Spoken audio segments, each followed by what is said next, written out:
Okay, this video is for the record of what we've done here at Salona Village on June 24th, I believe. Oh, it might be 25th, 2020. We went ahead and repaired two bellies in the sewer line. One by the building and the other one by the street. What we had were existing PVC pipes with a very minor belly from a transition 5-inch to 6-inch. There was a minor belly about 5 feet long, and then on this one we had a much bigger belly, approximately 10 to 15 feet long. So what we did is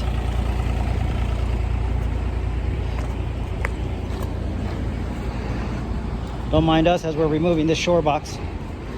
A contractor excavated this hole for us and shored it completely. And we went ahead and transitioned from cast iron to PVC by sleeving the 5-inch inside of the 6-inch.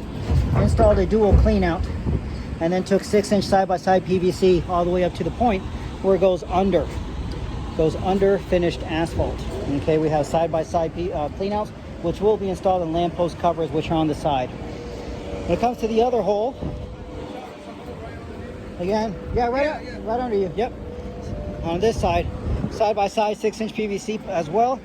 There was a major belly all the way up to the tap, and then at the tap itself, we had to lower it a little bit, about 1 inch, because there was a lip with a liner, pre-existing liner. And once we lowered it, we were able to give it the same grade as that hole, all the way up to just past the test tee. From the test tees up to the tap is it's flat. Okay, now I have images saved on the call for what type of grade we had. Again, 6-inch pipes side by side, only servicing 2 to 3 stores per line. It will be very difficult to clog those pipes.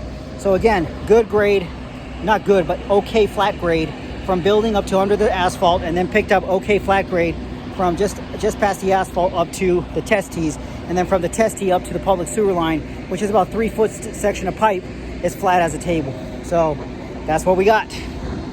All right, later.